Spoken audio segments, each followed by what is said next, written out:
일본 놈들의 총알이 6개나 박혀 있습니다.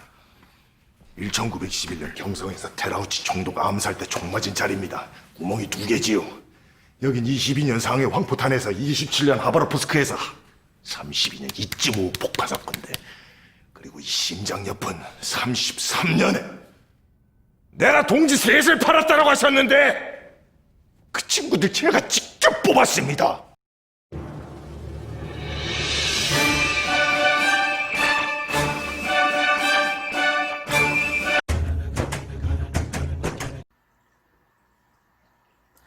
안녕하세요. 정치를 품격 있게 풀어드리는 정치클래스TV의 심상만입니다. 오늘은 우리가 미국이란 나라를 얼마나 많이 알고 있고 과거의 역사 속에서 미국이 조선에 했던 행동들을 자세히 살펴보면 지금의 미국이 보인다라는 이야기를 해보겠습니다.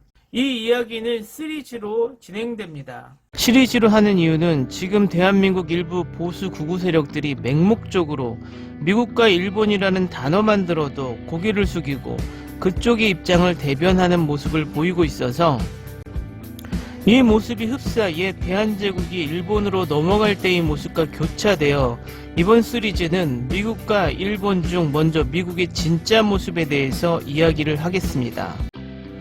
이제 파트 2를 시작합니다. 파트 1을 보시고 파트 2를 보시는 것이 영상 이해에 더 도움이 되실 것입니다.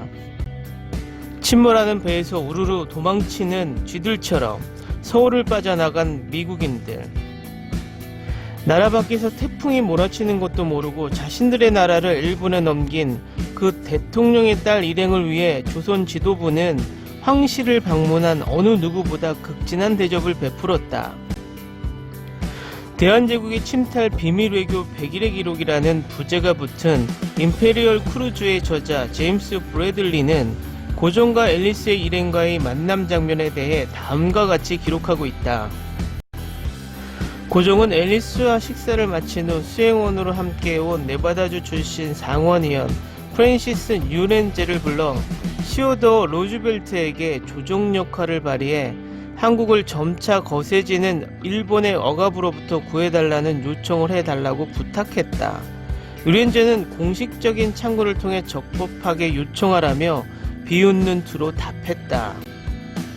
앨리스가 서울에서 조선과 미국의 우호를 위해 축배를 든 지 2달도 되지 않아 을사늑약이 체결되자 1905년 11월 28일 루즈벨트는 서양 국가들 중 가장 먼저 서울 주재 미국 공사관을 폐쇄했다. 월랜드 스트레이트는 미국인들이 침몰하는 배에서 우르르 도망치는 쥐들처럼 서울에서 도망쳐 나갔다고 기록했다. 제임스 브래들리는 당시 정황을 이렇게 기록했다. 대한제국을 배신함으로써 루즈벨트는 아시아 대륙에 대한 일본의 영토 확장 계획에 파란불을 켜줬다. 그리하여 수십 년 뒤에 또 다른 루즈벨트 대통령은 아버지 루즈벨트가 행한 비밀 협약의 결과로 빚어지는 피비린내 나는 처절한 전쟁의 소용돌이에 휘말리게 된다. 1950년 애치슨 선언의 진짜 의미. 1945년 9월 8일 인천에 상륙하여 3년여에 걸쳐 군종을 실시했던 미군이 1949년 6월 말 철수한 이유는 한국이 자신들이 인력과 비용을 투입해가며 지켜야 할 가치가 없는 나라, 즉 미국의 국익에 별로 도움이 되지 않는 나라였기 때문이다.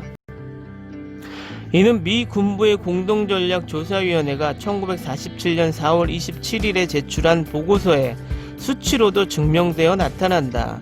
이 보고서에 의하면 미국 안보의 견지에서 세계 여러 나라가 차지하는 중요성을 측정한 결과 한국은 16개 나라와 지역 중에서 15등이었다. 주한미군 철수 6개월 후인 1950년 1월 12일 딘 애치슨 미 국무장관은 워싱턴 내셔널 프레스 클럽에서 아시아의 위기, 미국의 정책의 시험대라는 유명한 연설을 했다. 이날 애치스는 아시아에 있어서 미국의 방어선은 알류산 열도에서 일본을 지나 오키나와와 대만을 거쳐 필리핀으로 그어진다고 선언했다.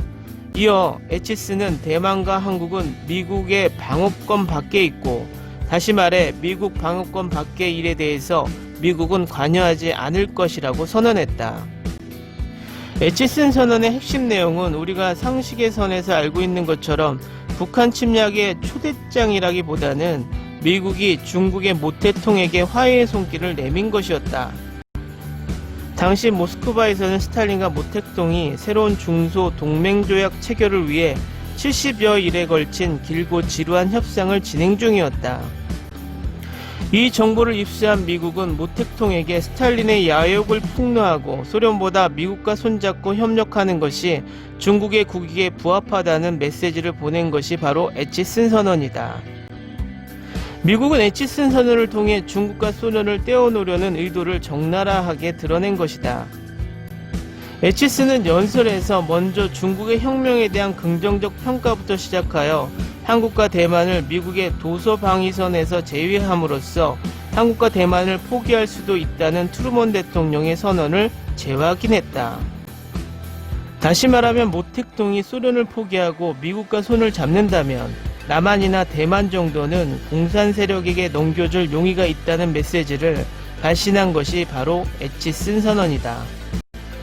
그러나 미국의 구해작전은 일장춘몽으로 헌물을 켜고 말았다. 스탈린과 모택통은 1949년 12월 16일부터 1950년 3월 4일까지 모스크바에서 장장 70여 일에 걸쳐 밀고 당기는 협상 끝에 새로운 중소 동맹조약을 체결했기 때문이다. 다음 이야기는 파트 3에서 계속됩니다. 다음은 지난번 미스터 션샤인 미국 반응에 이어서 오늘은 일본 반응을 살펴보겠습니다. 한국이 얼마나 성장해 왔는지 이게 100년 전의 일이라고 도저히 생각되지 않는다. 한국의 역사에 관심 있는 나에게 새로운 시야에서 한국과 일본의 관계성을 인식한 작품이었다. 사실에 근거한 이야기겠지만 어두운 내용뿐만 아니라 코믹한 부분, 슬픈 사랑 이야기도 있는데 열중하며 보고 있습니다. 그리고 음악도 최고, 한국 드라마의 삽입곡 정서가 풍부하네요. 마음에 사무치다. 드라마라기보다는 영화 같은 작품, 영상도 아름답고 배우 한 사람 한 사람이 최선을 다해 연기하고 있어. 역사적으로는 일본에게 있어서 가혹한 묘사가 많지만 일본이 생각하는 것과 한국이 생각하는 입장차는 어려운 문제라고 생각한다. 북한, 한국이 하나의 나라였던 시대에 미, 중, 일 여러 나라들로부터 압력을 받던 조선, 그런 가운데 주로 악역으로 철저하게 그려지는 것이 일본군, 그리고 조선을 버리고 일본으로 돌아섰던 조선인들. 지난 미국 반응과 비슷하게 역사를 제대로 배우지 않거나 전혀 관심이 없다면 이렇게 한국의 아픈 역사에 책임이 있는 국민들이 이 드라마를 보면서 느끼는 모습에서 극명하게 나타납니다. 그래서 제대로 된 역사 교육이 중요하고 또한 우리도 정확한 역사를 인식하고 있어야 된다고 생각이 듭니다. 오늘은 여기까지 하겠습니다. 오늘도 강화된 사회적 거리두기 꼭 실천합시다. 여러분의 구독과 좋아요는 저에게 큰 힘이 됩니다. 항상 시청해 주셔서 고맙습니다.